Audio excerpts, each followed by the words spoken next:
This is the story of Madeline Carter and her by-the-book police officer husband, Jack Morgan.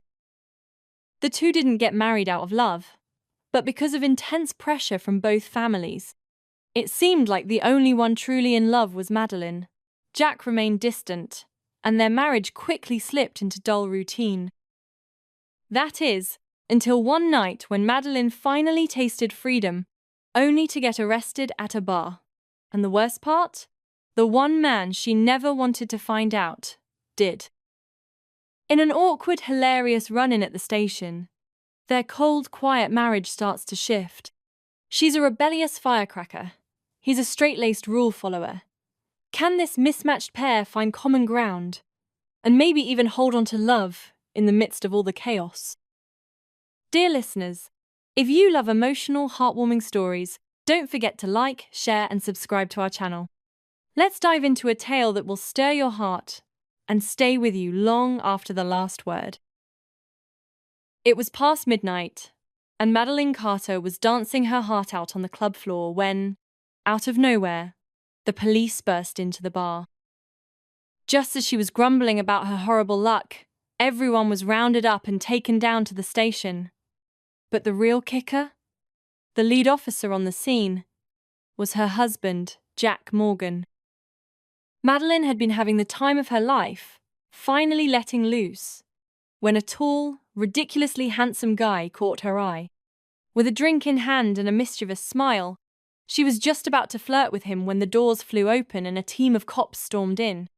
The officer in charge barked, "This bar is under investigation for illegal activities. Everyone here needs to come with us for questioning." What the hell? Madeline thought. Back home, she was always the good girl, the perfect wife. And now, finally seizing the chance to dance a little while her husband was out of town, she got busted. She rushed over to one of the officers pleading, "Please, officer, I didn't do anything wrong. I swear. Just let me go, okay?" The thought of Jack finding out made her legs wobble. If he discovered she was hauled into the station for partying, she didn't even want to imagine how angry he'd be. Break her legs? Maybe not literally, but... Unfortunately, the officer didn't budge. Everyone gets questioned before they're released. At the station, Madeline crouched in the corner like some kind of criminal while someone filmed the entire scene. She buried her head in her hands, trying to hide her face. She remembered watching police body cam footage online and thinking how humiliating it must feel to be on the other side of that camera. Well, now she knew. But she was innocent. For God's sake, her husband was a cop. She looked around the interrogation room. There were so many people. What had they all done? Suddenly, a deep, commanding voice filled the room, warm and low like slow-burning bourbon. Madeline froze. She recognized that voice. Her head jerked up. Oh no, there he was. She quickly ducked again, yanking her hoodie over her forehead like it could somehow erase her existence. She and Jack had known each other since middle school and stayed close through high school. After college, due to pressure from both families, they'd rushed into marriage. Honestly, there wasn't much of a love story between them, not the passionate kind anyway. Jack barely came home. Sometimes it was 10 days, sometimes longer. Now, the officer at the desk turned to Jack. "We got word this place was running something shady. Most of the guests were suspicious enough to bring in." Jack gave a quick look around the room, seemingly missing her entirely, grabbed some files, and walked out. Madeline was tucked into the furthest corner of the room, the place already nearly emptied out. This was her first time ever setting foot in a police station. And of course, it just had to be where her husband worked. Her stomach knotted. A different officer approached her. "Name?" "Madeline Carter," she replied quietly. The officer gave her a hard stare. Even if you're not feeling well, you're still getting questioned. That look made her feel like she was faking her nerves. "I'm serious," she insisted. My name is Madeline Carter. Maddie, short for Madeline. My grandfather named me, hoping I'd have a life full of luck and sparkle. She laughed awkwardly, clearly trying too hard to sound casual. Didn't quite work out, but hey, the hope was there. The officer awkwardly cleared his throat and moved on. The officer cleared his throat, clearly a little flustered. So, what exactly were you doing at the bar tonight? Madeline didn't miss a beat. Officer, I swear this is all just a misunderstanding. I didn't do anything wrong. I was just feeling cooped up at home and needed to let off some steam. It's the first time I've ever even been to a bar. I just wanted to dance for a bit, and then I get hauled in like I'm some kind of criminal. This is seriously unfair. Throughout the interrogation, she kept pleading, calling him officer in every sentence, hoping it might speed things along. Then, just when she thought it couldn't get any worse, the door to the interrogation room swung open, and in walked Jack Morgan, file folder in hand. The moment their eyes met, both froze. Jack, ever the professional, was quick to compose himself. He didn't say a word. Instead, he calmly sat down in the chair next to her and began flipping through his files, cool and unreadable as ever. Her husband, sitting beside her, like this was a normal Tuesday. Madeline's mind raced. Was he doing this on purpose? Was he pretending not to know her? The officer across from her, who'd been taking the lead, suddenly seemed nervous, like he was the one being grilled. Meanwhile, Madeline sat there, practically vibrating with panic. Every second felt like an eternity. My parents are Robert and Marianne Carter, she mumbled, answering the officer's routine questions. My dad's name means abundance. My mom's means wish fulfilled. And yes, I have a husband. She stole a quick glance across the table. Jack didn't even look up, just kept flipping through papers like she didn't exist. Not even a side glance. The officer hadn't put two and two together until now. He turned toward Jack and gave him a friendly slap on the shoulder. Funny thing, our captain here's name is Jack Morgan too.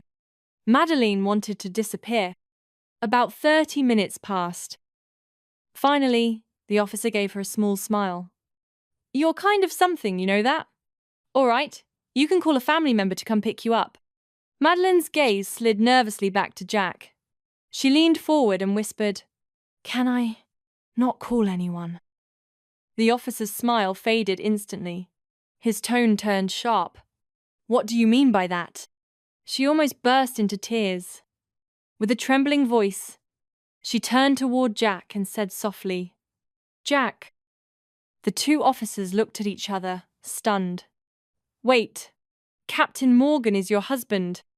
Jack finally put the folder down, cool as ever. Put her name down, he said flatly, then took the pen and wrote it himself. Madeline Carter Morgan. What scared her most wasn't his anger. It was how calm he was. That eerie stillness before the storm. It always meant something big was brewing. As they walked out of the station together, Madeline gave him a sweet, almost pathetic smile. Hey, Jack. I can just head home by myself. You probably have work to do, so don't let me bother you. Jack gave her a sideways glance and muttered, You're more trouble than half the people we brought in tonight. He didn't wait for her to reply. He just led her straight to the car. And it hit her. Oh, right. This is technically his house too. She sat stiffly in the passenger seat, her mind spiraling. There were only two possibilities here. One, Jack truly didn't care about her at all. What she did, where she went, it wasn't his concern. Or, two, this was the calm before a hurricane. And God, did she hope it was the first one. She had no idea that the real interrogation hadn't even started yet. Jack sat across from her, cool and unreadable, and checked his watch. His voice came out flat and low. It's 3 a.m. Tell me, what time did you leave for the bar? Madeline glanced down. 10:30. This guy, her husband, who barely came home, had the nerve to enforce a 9:30 p.m. curfew on her. She wasn't allowed to go anywhere crowded, and bars were strictly off limits. And yet, he got to vanish for weeks and still expect her to play the role of Stepford wife? Jack's eyes didn't waver. You don't remember anything I say, do you? Madeline's lips quivered slightly. Her eyes reddened. I remember everything, she whispered. That's the problem. 3 years married. Still a secret to the world. No wedding. No public life together. Just rules. 9:30 curfews. Silence. She stood abruptly, the fire in her chest igniting. I want a divorce! Jack blinked, a flicker of surprise crossing his usually stoic face. What did you just say? I said divorce, she repeated, firmer now. He stared at her, unmoving.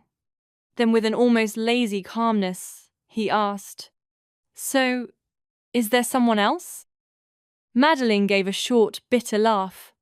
There's plenty of someone else. Puppies, wolves, all kinds of dogs. Take your pick. Jack stood slowly, letting out a breath that was almost a chuckle. You're not serious. She glared. He reached over, ruffled her hair like she was a sulky child. All right. Tomorrow, I'll take you out. You need to chill. That soft, unbothered tone. It worked. It always worked. Half her anger melted just like that. You promise? She asked cautiously. He nodded. I promise. Jack never raised his voice, never fought. Whenever she blew up, he would calmly talk her down, as if she were the irrational one. And maybe she was. But the truth was, she'd loved him for years. That's why she married him so easily. That's why there was no grand wedding. The next day, Madeline woke with a sore back and a stiff neck. It was already noon. The bed beside her was empty. She grabbed her phone and saw a message from Jack sent at 9:00 a.m. Sorry, got called into work. Rain check on today. I'll take you out next time. She stared at the screen for a moment, then seriously considered throwing her phone across the room. But it was expensive. And breaking it wouldn't change a damn thing. What was the point of him coming home just to interrogate her like a suspect? Frustrated, she blocked his number. Jack's family came from money. His father ran a successful company. No one ever understood why Jack chose law enforcement instead of stepping into the family business. Madeline, on the other hand, was an artist. She'd studied fine arts and worked as an illustrator. Occasionally, she lent her voice to animated films, her tone soft and emotive, perfect for romantic heroines. It wasn't glamorous, but over the years, she'd built a decent life for herself. That afternoon, her mother-in-law, Evelyn Morgan, showed up unannounced with a warm smile and a gift, a handmade red bean necklace and bracelet. Their relationship hadn't started off well. Evelyn hadn't approved of the rushed marriage or Madeline's modest background, but 3 years had passed. There were no grandkids, but Madeline had earned her respect, on her own terms. Madeline had studied every How to Befriend Your Mother-in-Law guide she could get her hands on. And it worked. They were friends now, maybe even allies.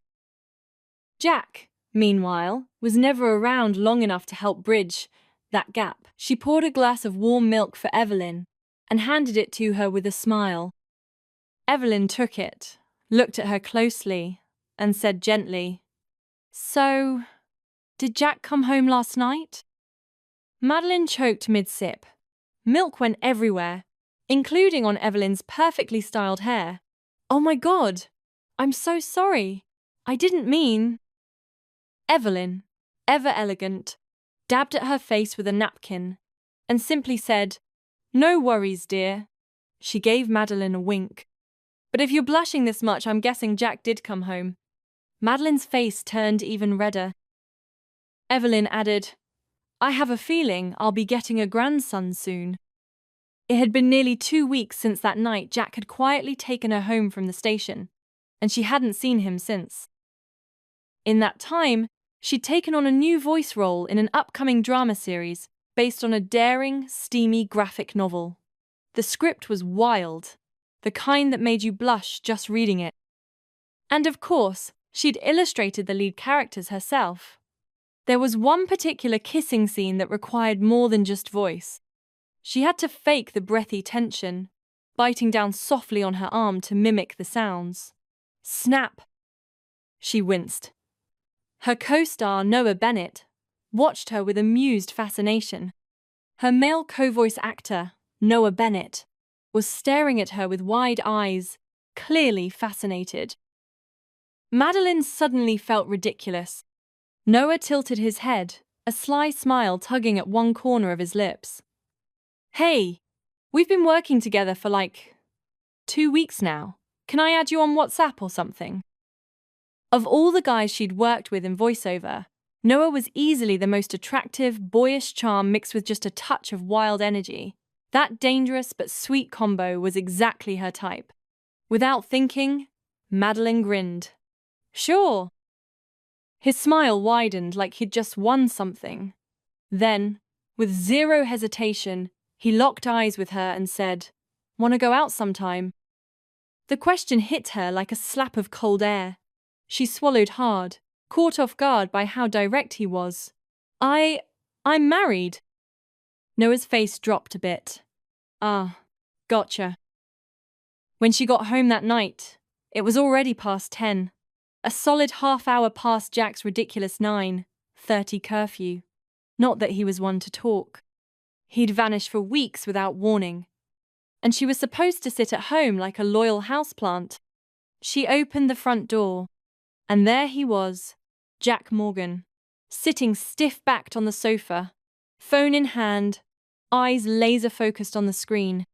His whole presence radiated power and quiet control, like a statue carved out of granite. Madeline froze. Oh, right. She'd blocked him on every app, and his number too. He'd even called a few days ago, asking her to unblock him. She'd told him to go to hell. And now, here he was. Madeline Carter. His voice dropped like a gavel. She didn't stop. "I'm not faking a stomachache," she yelled back. He caught up fast. Before she could open the door, he'd grabbed her arm and pulled her back, not roughly, but firmly, like he was scooping up a misbehaving kitten. "You seriously blocked me?" he asked, pinning her gently to the bed, both hands holding her wrists in place. "That night, I had an emergency. I wasn't just blowing you off." She stared at him, breathing hard, not saying a word. "I know my job's demanding," he said, his voice a bit softer now, "but I still came home." She sighed. "I get it." Then he kissed her.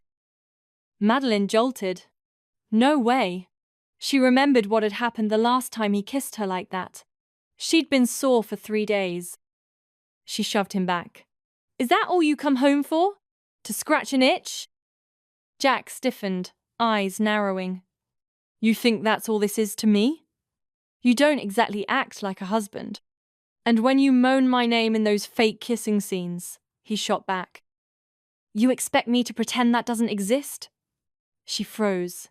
From his phone, a familiar voice echoed, her own, moaning a character's name. "Oh, no," she breathed.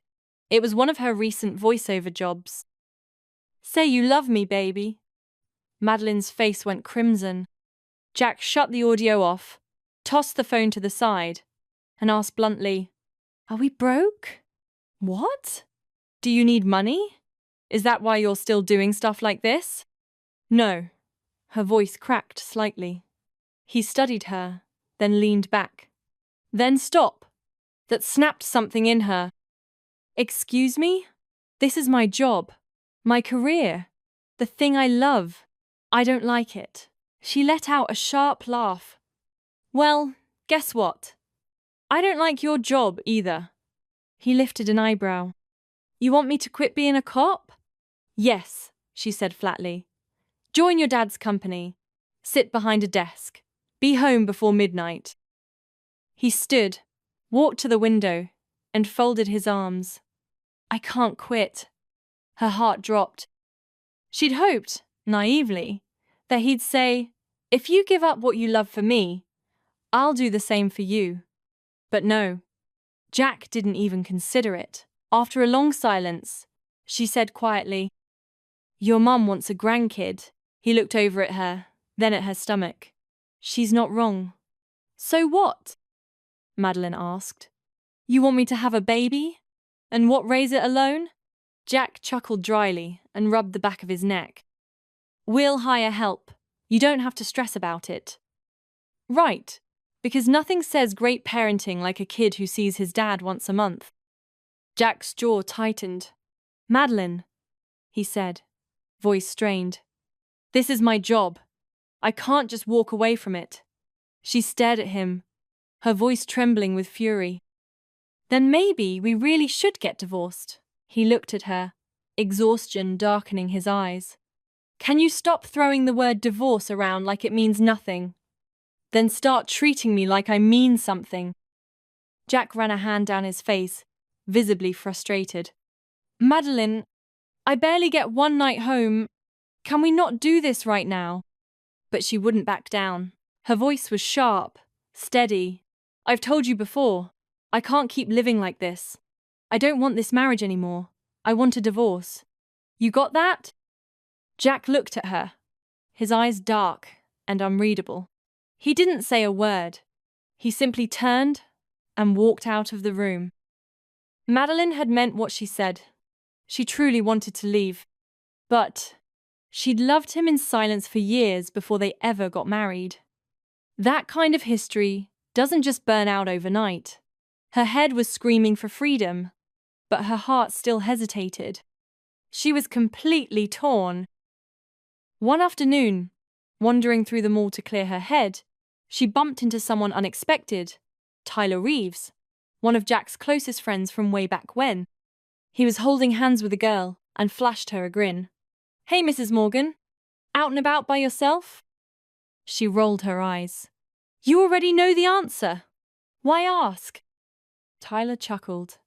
Yeah, fair. Jack's been busy as hell lately. He barely has time to eat, let alone breathe. I just hope he's not on some dangerous assignment. That hit her harder than expected. She'd always known Jack's job was risky, but hearing someone else say it made the danger feel more real. She inhaled deeply, her throat tightening with guilt. Maybe she shouldn't have yelled. Maybe she shouldn't have said divorce. After a long pause, she looked at Tyler and asked, Back in high school, Jack was top of his class. He could have gone anywhere. Why did he choose to be a cop? Tyler blinked in surprise. You don't know? She shook her head. He scratched the back of his neck. Well, in senior year there was this girl. She was beautiful, kind. They were together for a bit. One night, she left school late and ran into two guys in an alley. Madeline didn't need him to finish the story. Her stomach dropped. What stunned her most wasn't the tragedy. It was the fact that she never even knew Jack had a girlfriend back then. Sure, she remembered him being close to a girl at one point, but she had no idea. Suddenly, something deep inside her twisted. Pain. Madeline pulled out her phone and called Jack. He answered almost immediately. She froze. What was she even supposed to say? Did you really love someone else? Am I just a shadow of her? Instead, she took a shaky breath and said, I want a divorce. The call cut out. He didn't argue. And maybe that silence hurt more than anything. But if Jack wasn't going to make this marriage work, maybe someone else could help. She walked straight into her mother-in-law's house and found Evelyn Morgan sipping tea in the sunroom. Mom, Madeline said calmly, I want a divorce. Evelyn spit her tea all over the floor. What? Madeline nodded solemnly. I'm serious. I want to end things with Jack. Evelyn stood and rushed over. Did he hurt you? Did something happen? Madeline gave her best, I've been wronged expression. I really want a child, Mom. Evelyn's face softened. Oh, sweetheart, I want a grandbaby too. Madeline nodded slowly, gearing up for the act of her life. But the truth is, she sighed dramatically, Jack's not exactly strong in that department. Evelyn narrowed her eyes. What do you mean? Madeline looked away, trying to seem embarrassed. Let's just say, he doesn't last more than 10 minutes. On a good day. Then what about all those hickeys you had a few weeks ago? Madeline coughed, nearly choking. That, he was just enthusiastic. With his teeth, way too much saliva, that's all. Evelyn blinked. You're telling me he's not good, but still leaves marks? Exactly. There was a long pause. Then Evelyn calmly sat back down. Well, if he's truly not good, we can feed him red date soup every day. That helps. Madeline stared. If that still doesn't work. Evelyn continued seriously. We'll get him tested and freeze his sperm. Modern medicine is amazing. Somehow, Evelyn Morgan's calm support made it even worse. Madeline groaned inwardly. Mom, I have to be honest. I think I've fallen for someone else. Now that was a line she wasn't sure would land. Evelyn blinked slowly, visibly stunned. I mean, Madeline added, it's not physical, it's just emotional. A connection. I didn't plan it, and yet, somehow, this whole thing suddenly felt real. Evelyn Morgan was overwhelmed. Madeline had thrown so many reasons at her she didn't know whether to laugh or cry. So, is it that Jack's performance is lacking? Or that you've fallen for someone else? Madeline hesitated. Both.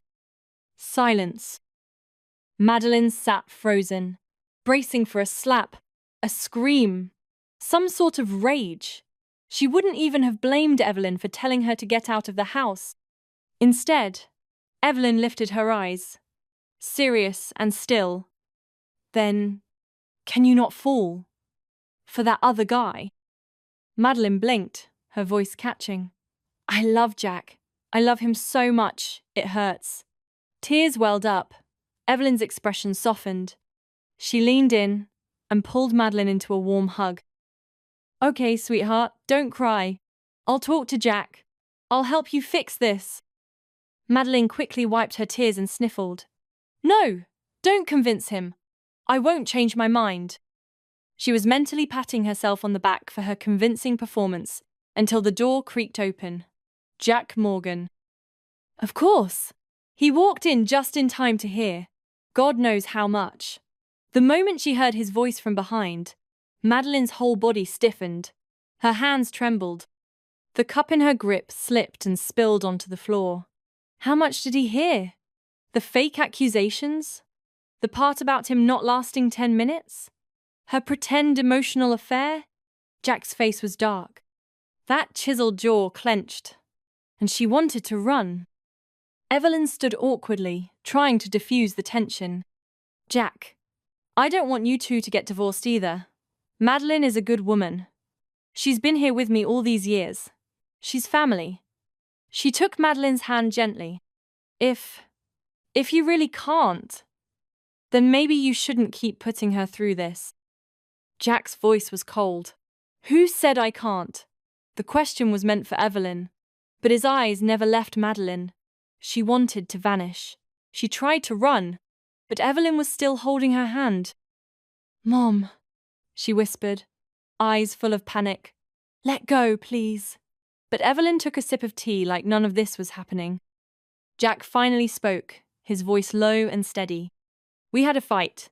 That's all. I'll handle it. Then, without warning, he picked Madeline up arms under her legs and back like she weighed nothing, and carried her to their bedroom. Evelyn released her hand, smiling like a proud mother-in-law. That's more like it. Madeline couldn't believe it. 5 minutes ago, she was planning post-divorce visits. Now she was being manhandled, like a misbehaving cat. Jack tossed her onto the bed, not violently, but firmly, and hovered over her. His voice dropped. "You think I'm weak?" She swallowed hard. That wasn't what she meant. Exactly. Jack leaned in closer, voice even darker. "You think I don't last 10 minutes? Madeline scrambled backward, glaring. "If you already know what I want, then let's go. Let's get that divorce. Take me to the courthouse." Not happening. His tone was final. She stared at him, her heart sinking like a stone. Jack rarely looked at her with true anger, even more rarely with contempt. But tonight, he was ice. No warmth, only silence. The truth was, she hadn't married him because of her parents. She married him because she'd loved him since college. He married her because his parents wanted him to find a decent, well-behaved wife. Nothing more. And for 3 years she'd tried. God, she tried. She stayed out of the spotlight, played the good wife, stayed quiet. Until last month, when she finally cracked. She went to a bar. She danced. She got arrested. And in that cell, she realized something awful. She thought she could spend a lifetime next to the man she loved, even if he didn't love her back. But the heart is greedy. Once it has something, it always wants more. And now, she wasn't sure she could go back to being okay with just being his shadow. Madeline drew in a breath and said softly, "I've developed feelings for someone else." She was terrified. What if Jack hauled her back to the precinct and booked her for emotional treason? But she kept going. "We rushed into this marriage. And the truth is, there was never any real love between us. You never liked me. And honestly, I didn't love you either. Not in the beginning. In 3 years, I can count on one hand how many times you've actually been home." Her eyes were misting over. She stared at him, voice shaking but steady. "So, yes, I've met someone, and now I regret marrying you. I want to know, how do you feel about that?" She hated how she sounded. Fragile, small, heartbreakingly vulnerable. Jack didn't answer immediately. Then, slowly, he reached a hand toward her. She flinched, thinking he might slap her. Instead, he gently wiped a tear from the corner of her eye. His voice was low. "Who is it?" Madeline blinked, caught off guard by his tenderness. She paused. Honestly, she hadn't been close to many men at all, and only one had even remotely crossed that emotional line. Noah Bennett. "Noah," she said quietly. "He's the lead male voice actor in a project I've been working on." Jack's expression didn't change. "Yeah, I know. You know?" "I listen to all the voice dramas you're in," he said calmly. "Even the romantic ones." Her jaw twitched. "So you heard all those steamy lines too?" He didn't reply. After their divorce, Madeline moved into a small apartment closer to her studio. Jack had transferred her a hefty settlement, $1 million, and she'd accepted it without guilt. She didn't cheat. She simply chose to move on. She'd walked into that marriage thinking she could live with one-sided love forever. But 3 years passed in silence and absence, and her heart had finally grown tired. She was in the studio now, recording the most emotional line in the audio drama adaptation of a graphic novel. "I'm your wife, not her. Why am I never enough? If I can't have you, then I'll destroy you." The character was unhinged, obsessive, heartbreakingly desperate, and Madeline played her beautifully.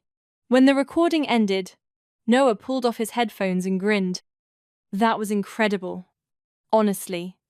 You killed it. Hope we get to work together again." Madeline smiled. "How old are you, anyway?" He twisted the cap off his water bottle.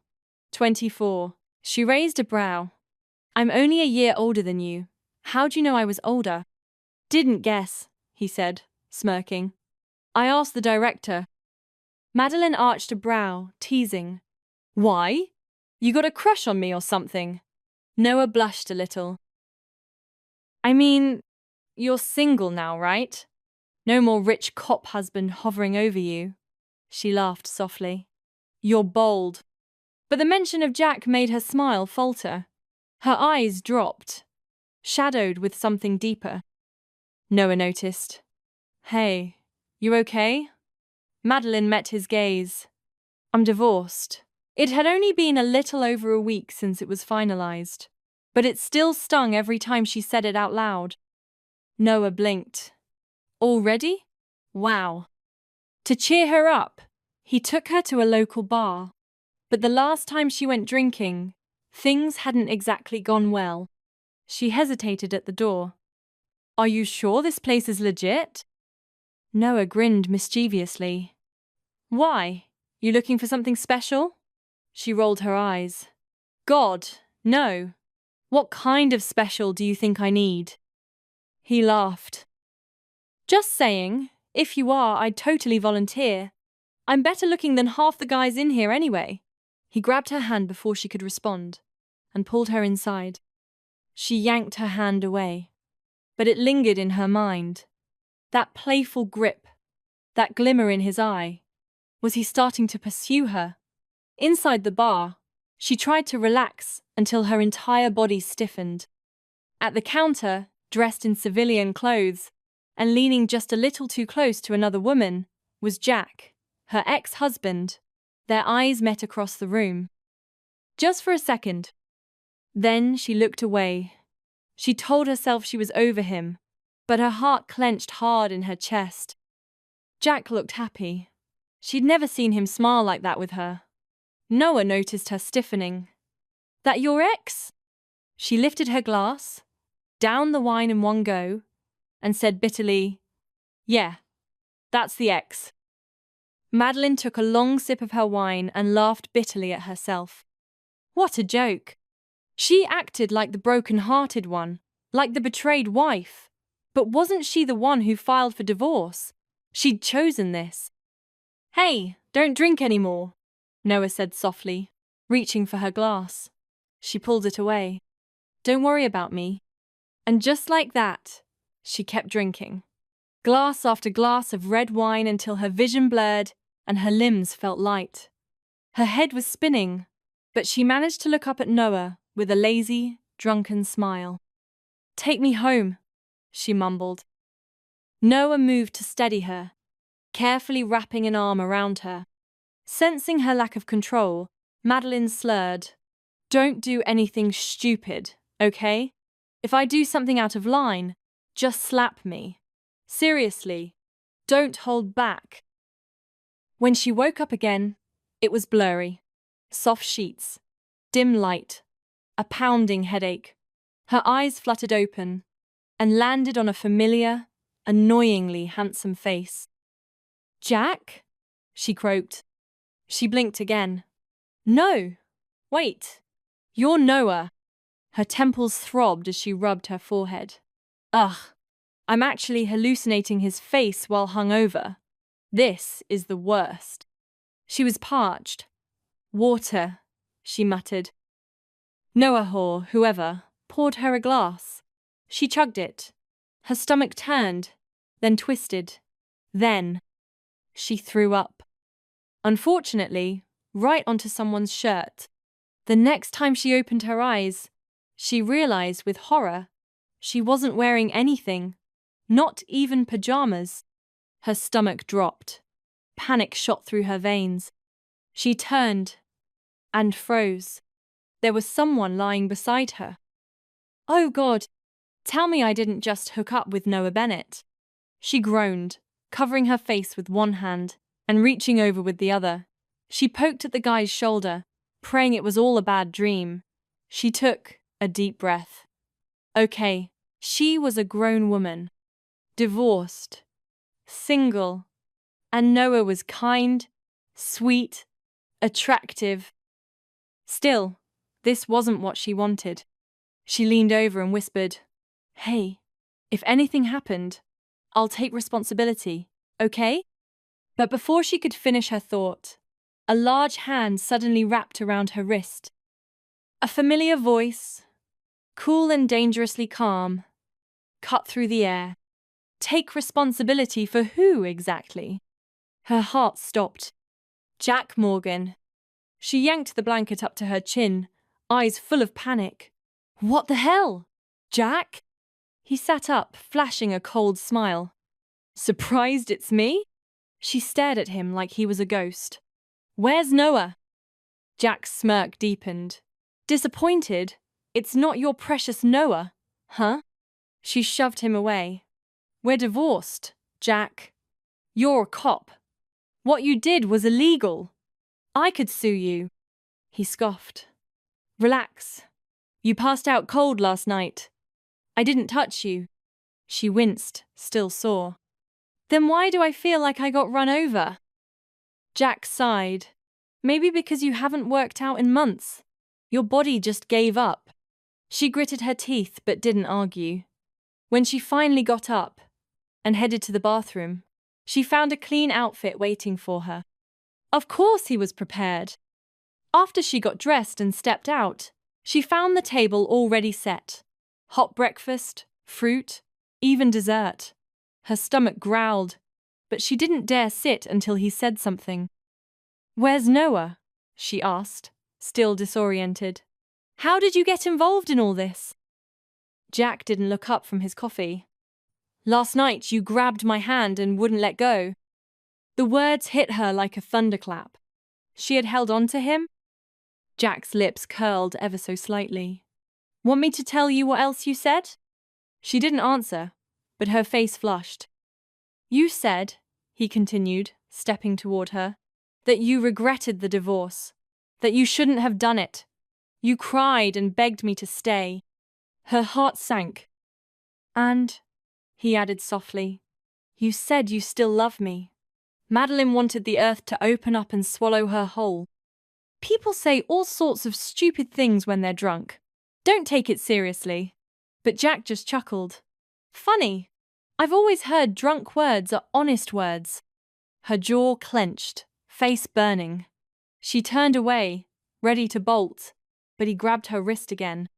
She stumbled, landing right against his chest, her arms instinctively wrapping around his waist to catch her balance. What are you doing? She snapped. Jack looked down at her. At least eat before you storm out. She blinked. Then, awkwardly, silently, sat down and started eating. For once, he didn't feel cold or distant. In fact, he almost felt gentle, like the Jack she used to fantasize about before they ever married. But just when her heart started to settle, he dropped the bomb. Madeline, let's get married again. Her fork paused mid-bite. What? We're already divorced, she snapped. You want to get remarried a month later? What's the point of divorcing in the first place? Jack looked at her quietly. I know my job made me absent. I know I hurt you. He reached for a peeled shrimp and gently placed it in her dish. But I'll change. I'll come home more. I'll try harder. His gaze was soft, steady, unshakably sincere. Just give me another chance. Madeline stared at him, stunned.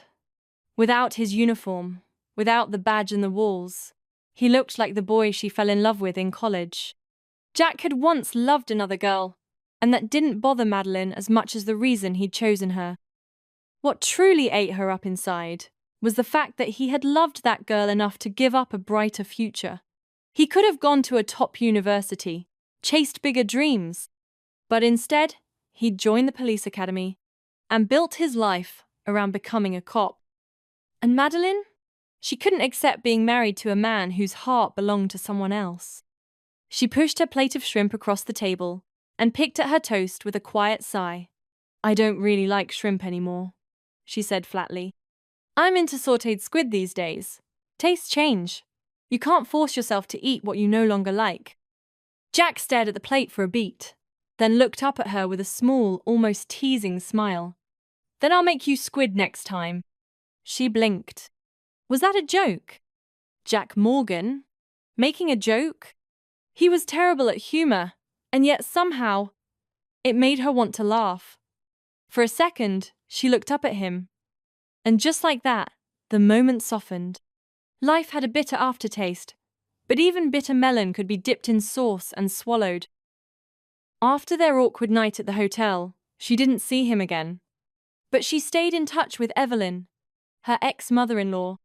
She never brought up Jack, but Evelyn always did, like she was afraid Madeline might forget his name. According to Evelyn, Jack was still working insane hours. And Madeline? She was just as busy, pulling late nights, finishing the last leg of an audio drama project based on a hit manga. 2 months of intense work. And finally, she wrapped the final recording of Even the Stars Can't Compare to Your Beauty. The director invited the cast to celebrate at a bar. Again with the bars. First time, she got arrested. Second time, she vomited on Jack and woke up in a hotel bed. Madeline wasn't exactly thrilled about going a third time. On the ride over, she sat in the back seat next to Noah and, before she could stop herself, asked, "Hey, why didn't you stop Jack that night at the hotel?" Noah winced. "I tried," he said miserably, "but he just kept looking at me like I was in his way." She gave him a sideways glance. "So I read him wrong. He looked like a wolf. But he's just a puppy, huh?" She paused again, then asked softly, "Did I say anything embarrassing while I was drunk?" Noah nodded with a guilty smile. Madeline buried her face in her hands. "God, I knew it. Everything he said about what I told him that night was true, wasn't it?" Noah hesitated, then offered gently, "You called him a bastard, a turtle, a cheating jerk. Said you must have been blind to marry him." Madeline's mouth dropped open. "I said that?" He nodded, amused. His face was dark, like pitch black dark. "But he just picked you up and carried you out. I wasn't about to stop him." Madeline groaned. "Getting drunk is the worst decision I've ever made." The party had just gotten going when her phone rang. It was Evelyn.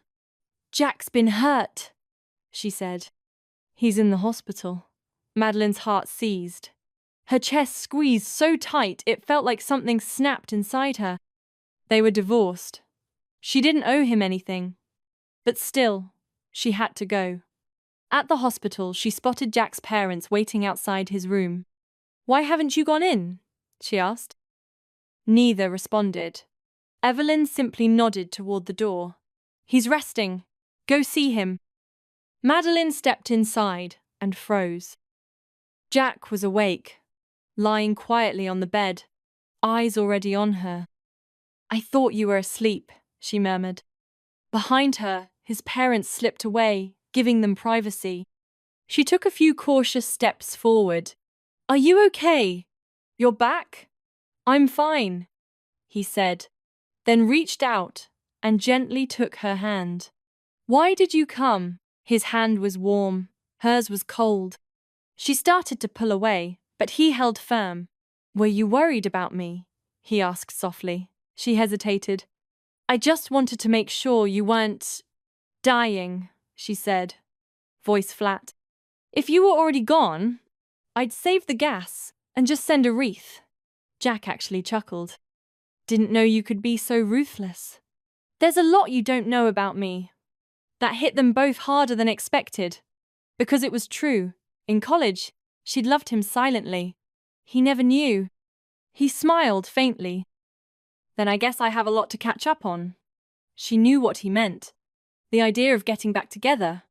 But she didn't answer.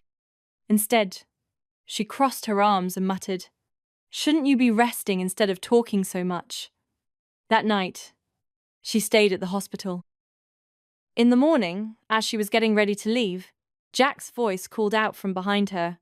"Give me 2 years." She turned slowly. "What?"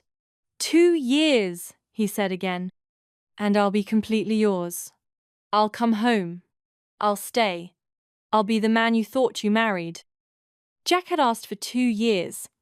A window of time to step away from his work and become just a regular man, a husband, someone she could build a life with. Madeline didn't respond right away. Her heart wavered between logic and longing. But before she could speak, the door to the hospital room creaked open. Two familiar faces appeared. It was the two officers who had once dragged her to the station for questioning. One of them had even been there the night at the bar. They held a basket of fruit awkwardly. "Captain Morgan," one said, stepping closer. "You holding up okay?" Jack waved them off casually. "I'm fine, nothing serious." The other officer chimed in. "That drug trafficking ring? We got them all." Jack nodded. "Good, glad it's handled." Then, the two officers turned to Madeline, suddenly sheepish. One scratched the back of his neck. "Hey, Mrs. Morgan, Miss. Sorry about back then. If we were rude, we apologize." Madeline gave them a polite smile and glanced at Jack, who was smirking, way too smug for her liking. "It's okay," she said lightly. "You were just doing your jobs." After a few more pleasantries, the officers left, and Madeline found herself standing there, frozen, realizing she had completely forgotten she was supposed to leave. Jack looked at her, his voice soft. "You still haven't answered me." She looked down, hesitating. Then, after a long silence, she asked, "Did you really join the police academy because of a girl?" Jack didn't lie. He nodded. "Yeah. It wasn't a surprise. She'd already suspected as much." But hearing him admit it still stirred something bitter in her chest. "Do you still love her?" she asked, her voice barely above a whisper. Jack's brows furrowed, confused by her question. Madeline looked away, struggling to stay cool. "I don't want to be in a marriage that's haunted by someone else's memory." Jack blinked. "What are you talking about?" "Tyler told me," she said sharply. "Back in high school, you liked a girl. You went on a date, and she got pulled into an alley by two guys. After that, you joined the police because you couldn't protect her." Jack's face darkened. He motioned for her to sit, then lowered his voice. "You're only half right." Madeline hesitated, but sat down beside him. "She wasn't someone I liked," Jack said. "She's my cousin, my aunt's daughter. She lives in a psychiatric facility now." Madeline stared at him. I didn't know." "No one does. She was a bright, graceful girl once. But what happened that night destroyed her. She shut down. She doesn't cry or scream, just sits there, completely quiet." He looked at her, his gaze solemn. "But back in high school, there was a girl I liked, a real one." Madeline blinked. "Who?" Jack smiled faintly. "The girl who loaned me her jacket when it rained." That had been her. Back then, she hadn't even remembered the moment clearly. It had poured so hard after school one day, and she hadn't brought an umbrella. He had offered her his, then asked, so casually, for her to let him borrow her jacket to cover himself. She'd handed it over without thinking. The next day, he returned it, washed and smelling faintly of lavender. "Thanks," he had said. "Let me borrow it again sometime." She had written it off as a throwaway moment. But to him, it had mattered. "I liked you for a long time," Jack said, almost wistfully. "But it felt like you didn't even notice me." She laughed under her breath, shaking her head. "I noticed you. I just didn't dare talk to you. I didn't want you to know I liked you." When Jack recovered, they remarried, quietly, without fanfare. One day, Jack took her to a mental health hospital. She didn't know why until they arrived. He led her to a small observation window. Through it, she saw a woman sitting on a hospital bed, knees drawn up to her chest, arms wrapped tightly around herself. Once, she must have been beautiful. Now she looked older than her age, worn down by something deeper than time. "That's her?" Madeline asked quietly. Jack nodded. "I remember her from school," she said. "She was elegant, graceful, Jack walked to the doctor and asked, "How is she doing?" "She's improved," the doctor replied. "She doesn't panic when people approach anymore. She doesn't hide under the bed. That's progress." Jack nodded slowly. "Thank you." They didn't enter the room right away. Instead, Madeline and Jack stood outside the window, watching the fragile girl curled up on the bed. Jack spoke quietly, his voice heavy with memory. "Her name's Claire. She moved in with us when she was 10. Her mom, my aunt, couldn't take care of her anymore. Her dad was a drug addict. When he had withdrawal episodes, he'd beat both of them." Madeline stayed silent, heart sinking as she listened. "They blew through every dollar they had. My aunt, she eventually couldn't take it anymore. She jumped from their apartment balcony. Her dad overdosed shortly after." Madeline looked at Claire through the window. The girl on the bed was thin, withdrawn, haunted. Her childhood had been a battlefield. "She made it through all that," Jack said. "And then in high school, one night she went on a date. 2 monsters dragged her into an alley." He didn't finish the sentence. Madeline looked up at Jack and saw the pain in his eyes, pain that had lived there for years. "She was never the same after that," he whispered. "I was the one who invited her out that night. That's why I became a cop. I thought, maybe if I wore the badge, I could make up for not protecting her." Tears pricked Madeline's eyes. She pulled him into a tight hug, her voice cracking. "I'm sorry. I didn't know. I've been so selfish. Arguing, threatening divorce, while you've been carrying that weight all this time." Jack brushed away her tears gently. "No, I'm the one who should be sorry. I never told you. I just wanted her to have a future that wasn't tainted. I tried to protect her, but I forgot to protect you." He took her hand and led her inside. Claire lifted her head at the sound of their steps. When she saw Jack, her eyes lit up faintly. He smiled and said softly, "Claire, this is Madeline, my wife." Claire opened her mouth and whispered hoarsely, "Hi, Madeline." The sound of her voice, barely there, like dry leaves brushing the pavement, broke Madeline's heart. She stepped closer and gave a warm smile. Claire was technically someone Madeline had known from high school, but only now did she feel like they were truly meeting. Claire blinked slowly, then whispered, "Sister-in-law." Madeline burst into tears.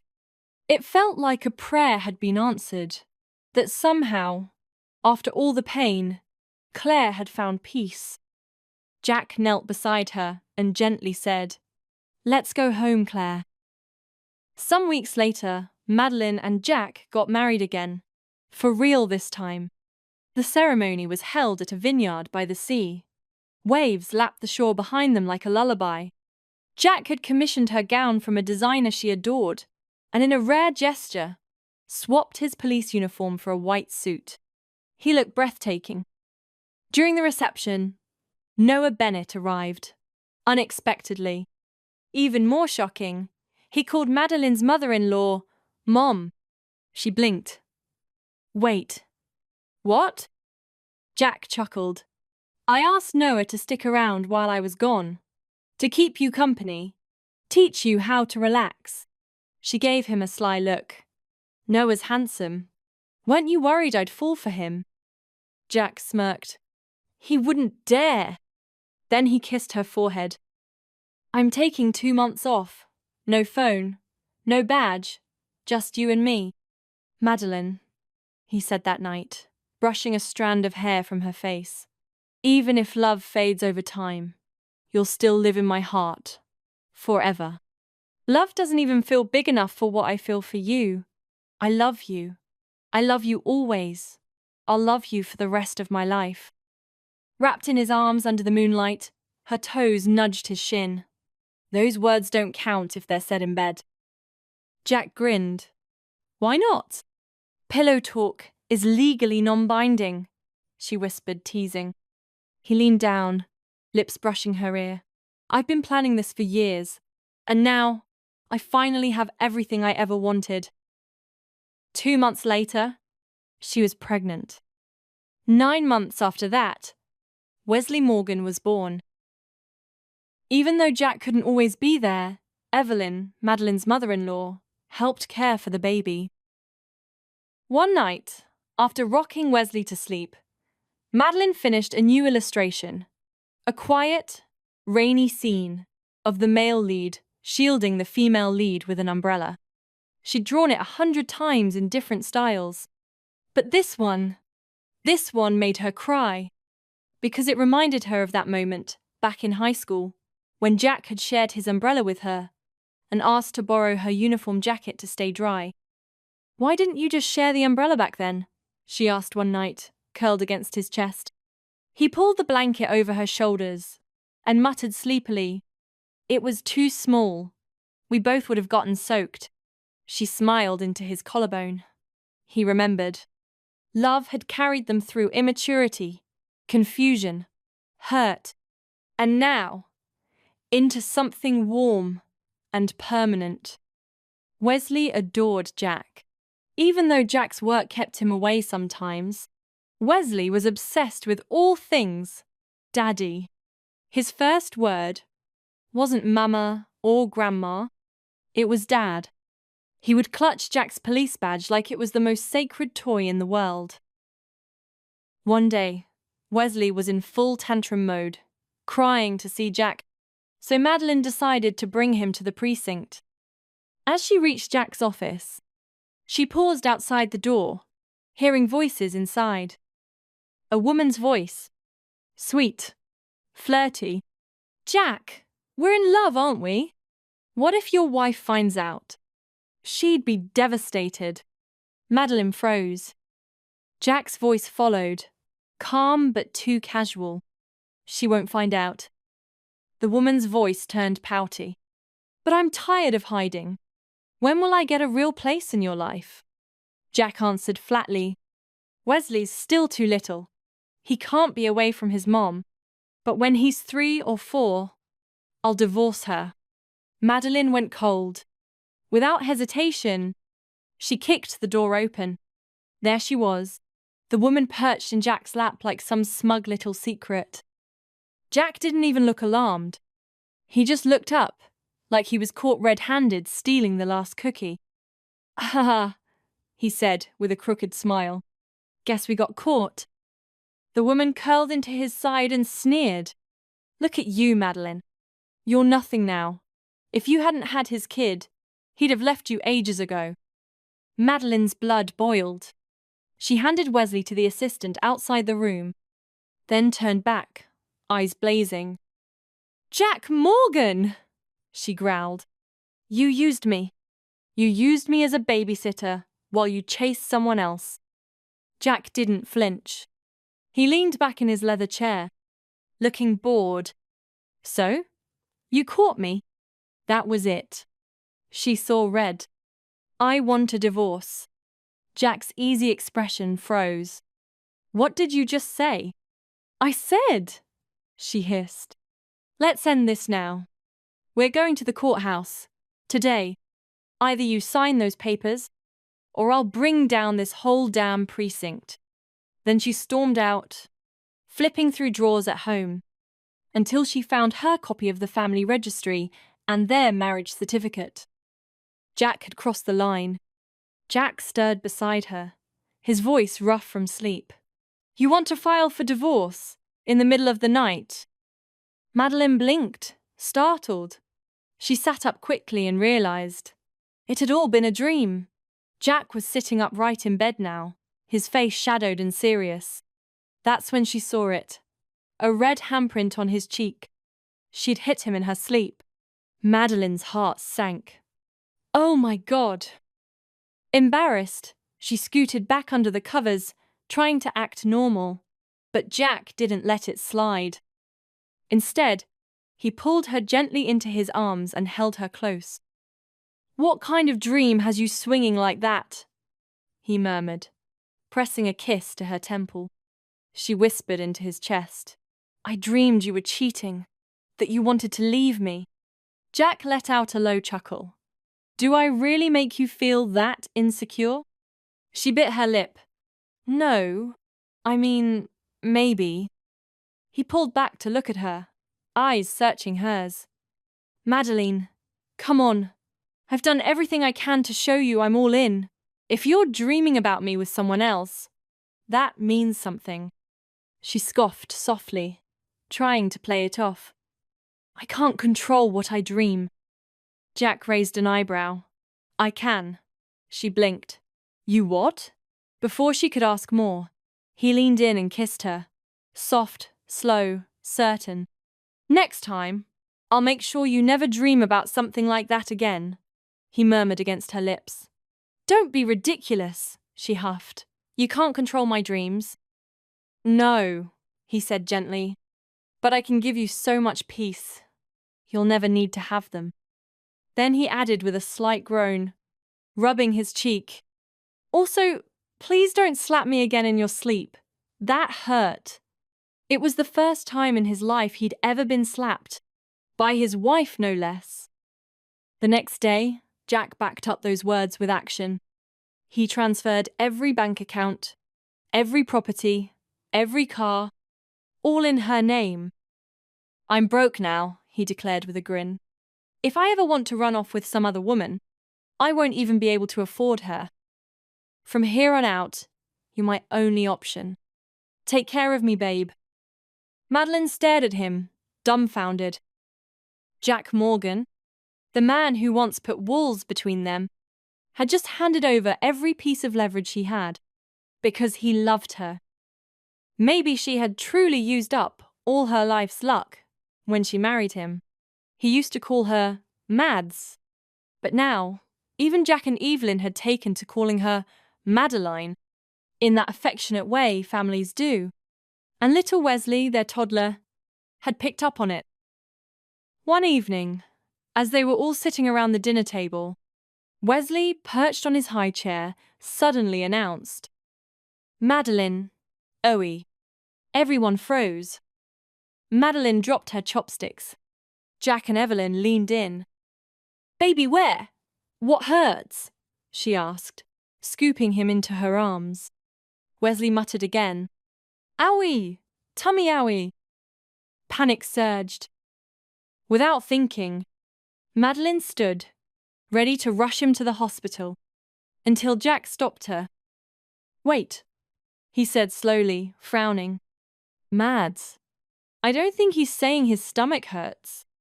She paused. Jack pointed to Wesley. He's calling you by your name. Madeline, not Mom. It hit her like a freight train. Wesley wasn't in pain. He had just learned how to call her name, and not Mom. She stared at her son. He looked up at her, smiling, babbling her name like it was just another word. Madeline felt her chest tighten. Her heart ached. Her eyes burned. But she forced a smile. He was still too little, too innocent to understand. So she didn't scold him. She didn't cry. But inside, she broke. Not because her child didn't say, Mom, but because one day he might feel pain, and she wouldn't be able to stop it.